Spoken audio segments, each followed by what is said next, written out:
Okay. My grandmother was Ella, and Ella was sister to Robert Jackson. And Ella Springer. Ella Springer. Ella married Erie Springer, and they had a daughter, Ruth, and Ruth is my mother. Okay. Ruth married Kenneth Ingman, and they had two daughters, Karen and Claudette. And Kenneth passed away from a heart attack.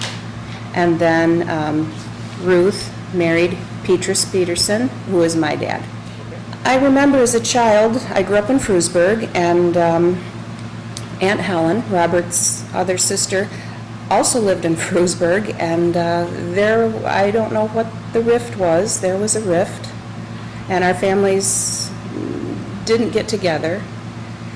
And then as I got older into school, then, the name Robert Jackson and Robert Jackson Elementary School, and then it became apparent that there was a connection. The real connection didn't come until probably when I was in high school and started reading and studying history.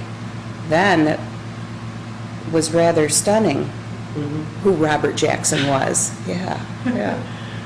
Did you go back to your mom and say, tell me more about my Uncle Bob? Yeah. What'd she say?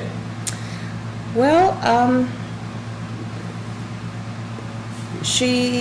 I think somehow things were kind of stuck in whatever that family rift was.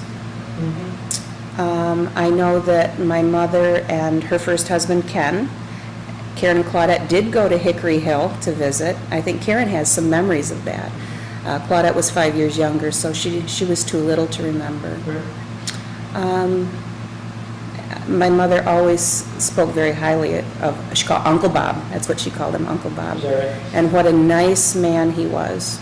I remember when I was a child, and I don't even know how old I was, Irene and their daughter Mary came to visit at our house and sat in our living room, and Mom talked with them. That might have happened 2 or 3 times, a couple of times. What I understand is the rift had something to do with their mother.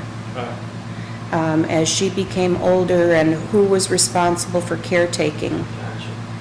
And I think when she passed away, as in many families, then it comes down to who did what, who didn't do enough, that kind of thing.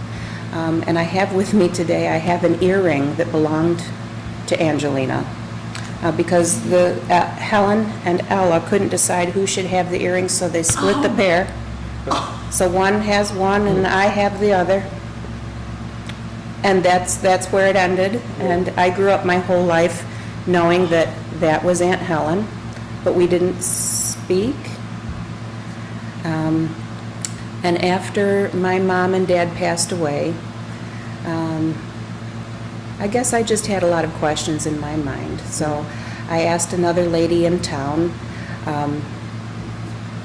I said, do you think that Aunt Helen, I called her Aunt Helen, I said, do you think that Aunt Helen would ever like to talk with me, or am I kind of on the blacklist? And she said, well, I'll ask her. So the lady's name was Betty Derby, and Betty called me and she says, Helen would love to talk to you. So I called Helen and we set up a time to meet over at her home right next to the Igloo in Frewsburg on Main Street. And we talked for hours and hours, and we met I don't know how many times. Even after she went to the adult home in Frewsburg.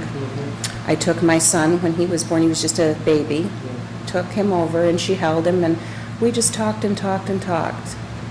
So that was, I had a lot of questions, and that was good kind of closure, I guess, for lack of a better word. Did you get some answers? Well, I said to her, whatever happened? Whatever happened? And she says, it was so long ago. She says, I just don't know. She says, I think it was just a lot of misunderstandings. Between Helen and she? Was Bob part of that conversation? No. Okay, so it was between the two of them? I think between the two sisters. Yeah.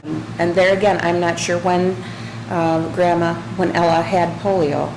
I want to say, if my stories are correct, Grandma got polio when my mother was just a child. And I remember Grandma couldn't use one arm very well. and she walked with a limp. Hmm. So, she had that to deal with for the rest of her life, that disability. And I think maybe in some ways that explains my mother's personality. I think my mom had to take on a lot of responsibility when Ella was sick, and my mom was just a child. I'm sure she had to take on a lot of responsibilities to help out. My family memories are, my mom and dad and grandma and grandpa, Ella and Erie, that lived next door. That was it. Where did you live? Where in Frisbee? On Prospect Street. Okay. My grandma lived right next door at 15 Prospect, and I still own that house. As you sit here today in the Jackson Center, and kind of emotions probably flowing in every direction possible. Absolutely. It's a very, very emotional experience. I think I would have loved to have met him.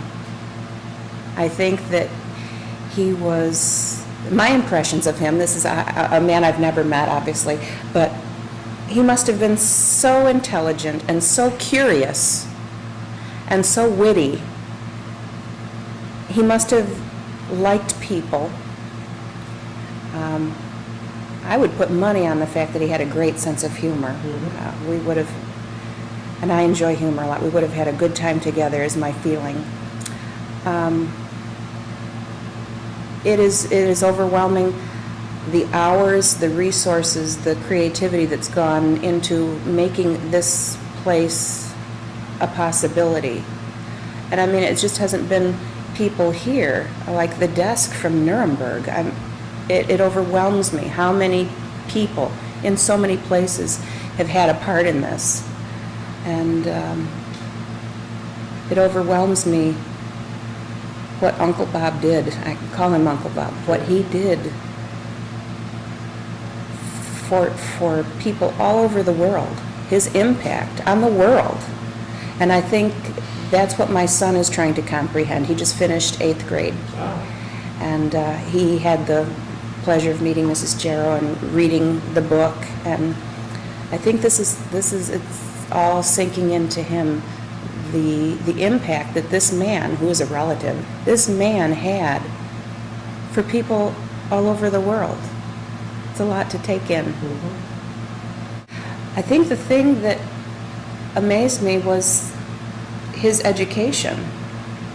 And I think we all fall into the trap of thinking, well, if someone's going to be, that involved in the work of law or in Washington, D.C., you must have, a doctorate. And just his education, but his will to learn and his thirst for knowledge, that's what got me, I think, the most. Yeah.